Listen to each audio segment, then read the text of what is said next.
Hello friends, வணக்கம். இன்றைக்கி நம்ம பரோட்டா எப்படி செய்கிறதுன்னு பார்க்கலாம். நிறைய பேர் பரோட்டா வீட்டில் செஞ்சால் நல்லா வராதுன்னு நினச்சிட்டு வந்திருப்பீங்க. நான் இன்றைக்கி வீடியோவில் கரெக்டான மெஷர்மெண்ட்டோடு உங்களுக்கு அளவு சொல்லியிருக்கேன். நீங்கள் வீட்டில் ட்ரை பண்ணி பாருங்கள். கண்டிப்பாக கடையில் செய்கிறத விட ரொம்பவே நல்லா சாஃப்டாக டேஸ்டியாக இருக்கும். வாங்க இப்போது பரோட்டா எப்படி செய்கிறதுன்றதை பார்க்கலாம். இதுக்கு ஒரு பவுலில் 1/2 கப் அளவுக்கு பால் எடுத்துக்கோங்க. 1/2 கப்புக்கு கொஞ்சம் கம்மியான அளவுக்கு தண்ணி எடுத்துக்கோங்க. அடுத்ததாக நம்ம இதில் 2 முட்டையை சேர்த்துக்கலாம். 1 டீஸ்பூன் உப்பு சேர்த்துக்கோங்க. 2 டீஸ்பூன் சர்க்கரை சேர்த்துக்கோங்க. பரோட்டாவில் சர்க்கரை சேர்த்தோம் அப்படின்னா டேஸ்ட் நல்லாயிருக்கும். அதனால நான் 2 டீஸ்பூன் அளவுக்கு சேர்த்துருக்கேன். சர்க்கரை கம்மியாக வேணும் அப்படின்னாலும் 1 டீஸ்பூன் மட்டும் நீங்கள் சேர்த்தா போதும். இப்போது இது எல்லாத்தையும் நல்லா கலந்து விட்டுக்கோங்க. இப்போ பாருங்கள், இது நல்லா மிக்ஸ் ஆகிடுச்சு. இது ஓரமாக வச்சிடலாம். ஒரு அகலமான பாத்திரத்தில் 1/2 கிலோ மைதா மாவு எடுத்துக்கோங்க. இந்த மாவை இந்த மாதிரி நல்லா கலந்து விட்டுட்டு நம்ம இதில் ரெடி பண்ணி வச்சுருந்த பால் முட்டை இருக்குது இல்லையா, அதை இது கூட சேர்த்துடலாம். கொஞ்சம் கொஞ்சமாக சேர்த்து இந்த மாதிரி நல்லா பிசைஞ்சு விட்டுக்கோங்க. இப்போ பாருங்கள், மாவு நல்லா ஒன்று சேர்ந்து வந்துருச்சு. இதில் 2 டேபிள் ஸ்பூன் அளவுக்கு எண்ணெய் ஊற்றிட்டு இதை ஒரு 10 நிமிஷம் நல்லா பிசைஞ்சுக்கோங்க. மாவு நம்ம நல்லா சாஃப்டாக பிசைஞ்சுக்கணும். அப்போ தான் பரோட்டா நல்லா வரும். இந்த மாதிரி ஒரு 10 நிமிஷம் நல்லா பிசைஞ்சுக்கோங்க.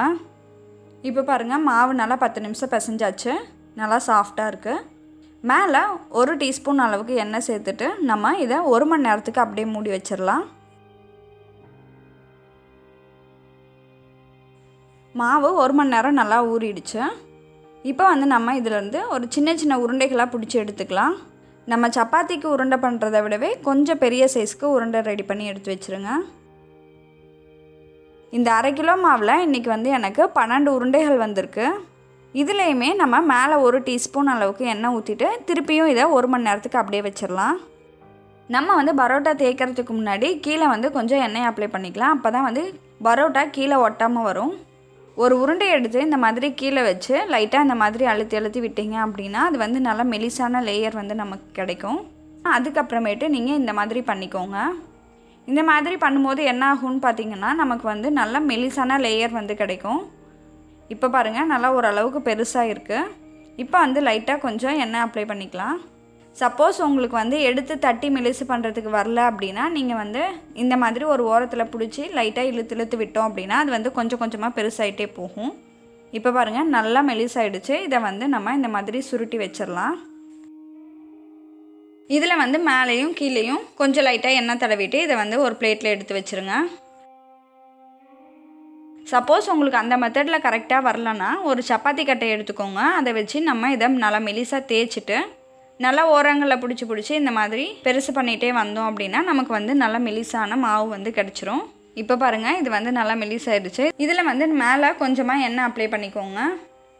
அப்போ தான் நமக்கு பரோட்டா நல்லா லேயர் லேயராக கிடைக்கும். இப்போது இதை அப்படியே எடுத்து நம்ம சுருட்டிடலாம்.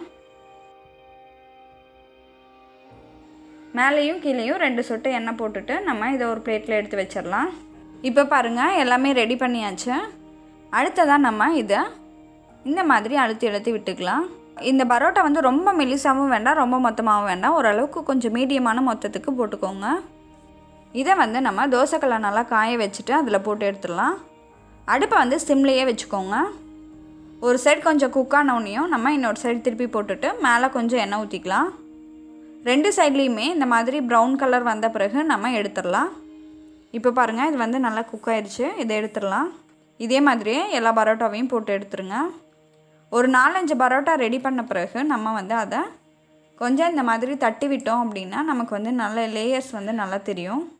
இந்த பரோட்டாவை இதே மாதிரியே நீங்களும் உங்கள் வீட்டில் ட்ரை பண்ணிவிட்டு உங்களோட ஃபீட்பேக்கை கமெண்ட்டில் சொல்லுங்கள். நன்றி.